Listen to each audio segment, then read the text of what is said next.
Bonjour et bienvenue dans le Roman de Tessis podcast pour un nouvel épisode de recommandations. Vous commencez à me connaître et vous savez que dès qu'un livre parle de dragon, j'achète. C'est pourquoi aujourd'hui j'avais envie de vous parler d'un one-shot que j'ai lu il y a quelques temps qui s'intitule Le Roi Dragon par Lucille Chaponnet. Alors j'espère que vous êtes bien installés, que vous avez préparé votre boisson chaude préférée et c'est parti pour l'épisode.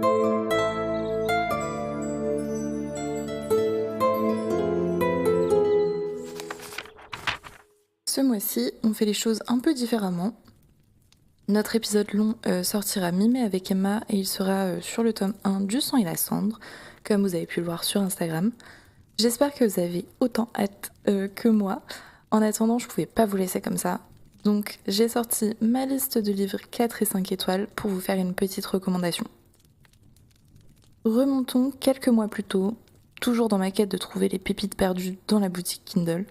Je cherchais un livre qui parlait de dragons. Oui, parce que, à part Force Wing, à l'époque, j'en connaissais pas tant que ça. Je dis pas que j'en connais beaucoup plus maintenant, hein, mais me baladant donc dans la boutique Kindle, je tombe sur Le Roi Dragon de Lucille Chaponnet, que je vais essayer de vous convaincre de lire dans cet épisode. D'abord interpellée par la couverture du livre, que je trouvais vraiment sympa, je découvre que c'est un one-shot. Et waouh, j'ai tellement de mal à trouver des one-shots de fantasy romantasy que je pouvais que l'ajouter à ma bibliothèque. Parce qu'on va pas se mentir, lire un one-shot de temps en temps entre deux sagas de 15 livres, ça fait du bien. Évidemment, il n'a pas fallu que ça pour que je l'ajoute à ma palle. Le résumé m'a bien plu aussi. Je vais vous lire maintenant. Princesse d'Argentia, Cassiopée est une guerrière féroce, prête à tout pour faire cesser le conflit qui oppose son royaume à celui d'Oxidia. Alors, quand les terres draconiques ouvrent leurs portes pour la première fois depuis 10 ans, Cassiopée n'hésite pas à s'y rendre. D'autant plus que le troublant roi dragon cherche à se marier. Qui de mieux que le redoutable cavalier de la dragonne la plus puissante des terres connues pour devenir un allié de taille dans cette guerre. Afin de gagner sa main, il ne sera cependant pas juste question de le séduire. La cour draconique a organisé un tournoi mortel pour départager les prétendants. Seul le ou la vainqueur pourra prétendre s'asseoir sur le trône aux côtés de Nox. Bien que Cassiopée soit une combattante aguerrie, elle n'est pas la seule à convoiter cette place auprès du roi. Dans ce jeu cruel, personne n'est en sécurité. Et le cœur de Cassiopée non plus. Donc pour résumer ce livre, vous trouverez un aspect politique, une compétition et des combats, des dragons évidemment, et le trope enemies to allies to lovers. Vous imaginez bien que lors de cette compétition, en parallèle des épreuves, Cassiopée va découvrir que quelque chose se trame à la cour et que le tournoi en soi a peut-être d'autres fins que trouver une épouse pour Nox. Donc si vous cherchez une lecture qui est addictive, avec un univers et des systèmes de magie qui ne sont pas très complexes, mais qui marchent plutôt bien, cette lecture est pour vous. Oh, et je rappelle aussi, il y a des dragons plutôt badass. Concernant mon avis sur le livre, honnêtement, je l'ai dévoré. Depuis que j'ai une liseuse, je lis dans toutes les situations. Quand je marche pour aller faire mes courses, quand je fais à manger, quand je vais faire mon cardio à la salle de sport. Et là, c'était vraiment une motivation supplémentaire pour aller au sport. J'avais tellement envie de lire la suite que ça me motivait à y aller. Oui, parce que je lisais ce livre-là seulement à l'extérieur et j'avais un livre format papier à la maison parce que je suis team, on lit 2 livres en même temps. Bon, ça dépend lesquels, mais je suis capable de lire 2 livres en même temps. Je lui ai attribué 4 étoiles parce que j'ai passé un très bon moment à le lire et c'est exactement ce que je cherchais comme type de lecture à ce moment-là. Je m'attendais à rien en lisant et en fait j'ai été agréablement surprise. Mais on va parler un peu plus de nos personnages et de l'univers, sans spoiler, ne vous inquiétez pas. Le premier point que j'ai aimé, c'est que les personnages principaux sont tous les deux Morale et Grey. On suit Cassiopée, la princesse d'Argentia, qui est une guerrière badass, très courageuse, et qui est vraiment motivée par venir en aide à son pays grâce à cette alliance. Et d'ailleurs, au début du tome, bon, je vous lirai sûrement un extrait à la fin de cet épisode, mais on voit qu'elle vient de perdre son père, et ouais, je sais pas, elle était très investie pour le devenir de son royaume, et elle était... c'est une FMC forte, franchement, rien à dire. On découvre du coup un personnage qui est quand même très intelligent et stratège, ce qui va lui valoir le respect de Nox, le roi dragon. Le système de magie est assez classique dans cet univers, mais ça fonctionne, je trouve. Du moins pour moi, ça a fonctionné. Je veux pas trop vous spoiler le lien entre la magie et les dragons, mais même si c'est des choses qu'on a déjà pu voir ailleurs. Mais hormis ça, j'ai bien aimé aussi le pouvoir de la famille de Cassiopée. Elle est la princesse d'Argentia, donc vous entendez bien argent. Eh bien, son pouvoir est lié aux métaux. Donc ce pouvoir n'est pas lié directement aux dragons comme peuvent l'être d'autres pouvoirs, mais celui-ci, il est en fait héréditaire et elle est capable de venir manipuler les métaux, que ce soit les armes, les objets ou les structures. Et en soi, ça contribue aussi à son côté guerrière forte et badass, je trouve. Passons maintenant à notre roi dragon, Nox.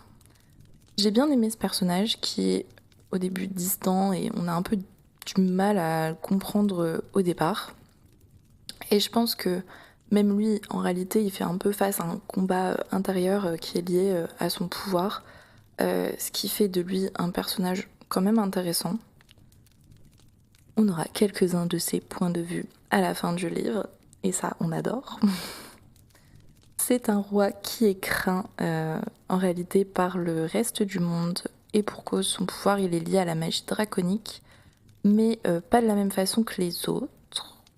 Je n'en dirai pas plus, mais c'est vrai qu'il a un pouvoir un peu destructeur.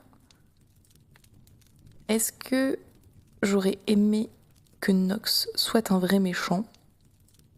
Oui, mais ça je crois que c'est mon côté psychopathe qui aime les seigneurs des ténèbres. Mais en soi, j'ai beaucoup aimé ce personnage et la romance avec Cassiopée était vraiment chou. Je suis retombée sur des citations en préparant cet épisode et vraiment je craque. C'était vraiment trop cute. Je vous en mettrai sûrement dans le post Instagram de l'épisode. Donc nous avons une FMC forte, pas une héroïne fragile, qui est impliquée dans l'avenir de son pays, des dragons et un roi un peu ténébreux qui possède une magie dangereuse. Que vouloir de plus? Oui, ce livre n'est pas parfait, je lui ai pas mis 5 étoiles, malgré le fait que je l'ai dévoré. Ça reste un one-shot, ça fait du bien, mais je peux comprendre que certains n'aiment pas trop ça pour de la romantaisie, parce que souvent on aime des univers un peu plus travaillés et qu'on nous dise moins tout d'un coup. Du moins, moi c'est ce que j'aime. Mais comme je disais, c'est exactement ce que je cherchais à ce moment-là. Et je suis vraiment tombée sous le charme de cette histoire et aussi de l'autrice. Parce que en réalité, il m'aura convaincue de lire plus de romans de cette autrice. J'ai d'ailleurs déjà ajouté la duologie, la malédiction des dragons, ou du dragon, dans ma palle. Depuis que j'ai fini ce tome, donc ça remonte un petit peu. C'est vrai que j'en ai même pas parlé dans ma palle. Si? Bah si, j'en ai parlé dans ma palle, voilà. Donc vous savez. Et j'ai découvert qu'en réalité, l'autrice avait publié énormément de livres dont je ne connaissais pas l'existence. Et je suis déjà en train de me faire une petite liste de ceux que j'ai envie de lire, que je pourrais vous partager si ça vous intéresse et si vous voulez découvrir un peu plus de Lucille Chaponnet. J'ai d'autant plus envie de lire de ses œuvres, comme je sais qu'il s'agit d'une autrice française, si je me trompe pas. qui est auto-publié. Et si vous avez écouté le dernier épisode sur ma palle, vous savez que mon challenge de cette année est de lire aussi plus de livres auto-publiés ou de petites maisons d'édition, et surtout français. D'autant que sa plume, elle est quand même vachement fluide et se lit très bien. Donc c'est sûr que je lirai d'autres œuvres de cette autrice. Je peux peut-être vous lire un extrait du premier chapitre pour que vous ayez un peu un aperçu de sa plume et pour finir mon argumentaire de pourquoi vous devez lire ces livres. Donc c'est un extrait du chapitre 1. Je ne vais absolument pas spoiler. Vous allez le découvrir juste en lisant le livre. Je devrais porter une armure de deuil, pas une tenue rouge échancrée. Cette pensée obsédante tourne en boucle dans mon esprit tandis que j'observe le cercueil en chêne ouvert devant moi. Son visage est paisible, comme s'il n'était pas mort au combat. Il n'y a nulle trace de sa blessure, cachée par les habits d'apparat qu'il porte. On pourrait le croire endormi si son corps ne reposait pas dans la morgue. Cependant, nul souffle, nulle énergie ne se dégage de lui. On ne peut pas dire que mon père se tienne devant moi, car tout ce qui constituait l'essence est déjà parti. C'est la dernière fois que je le vois. Ce n'est pas tout à fait vrai. La dernière fois que je l'ai vu, c'était dans la cour du château, lorsqu'il m'a embrassé le front. Je reviendrai vite, m'avait-il promis. Peut-être même un traité de paix.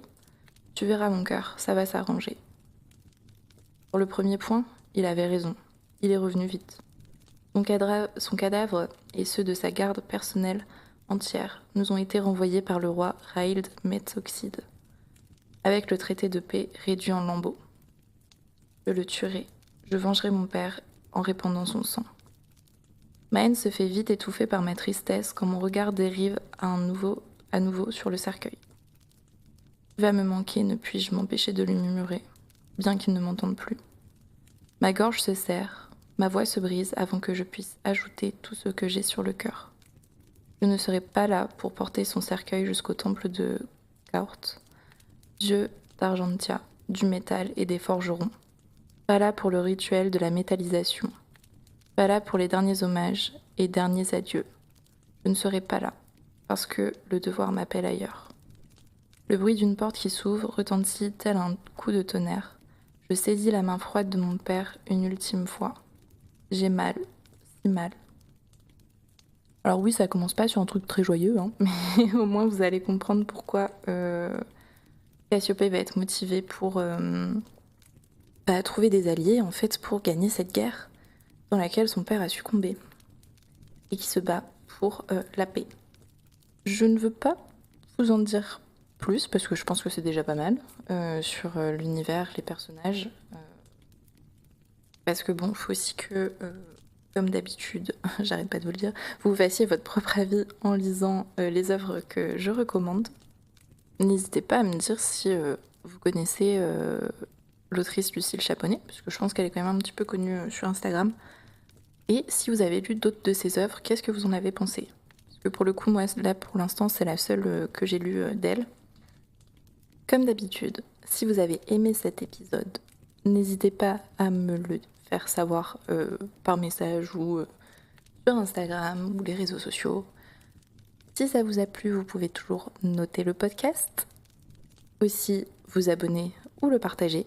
On commence à être de plus en plus. Bon, c'est mes petites victoires, hein, mais maintenant sur Instagram on est plus de 100 et on a dépassé les 1000 écoutes au total. Donc ça fait toujours plaisir de voir que le podcast vous plaît. En attendant l'épisode qui sortira dans 2 semaines avec Emma sur le sang et la cendre, oui, on va parler de Poppy et Castille, j'ai hâte. Bref, je vous dis à bientôt.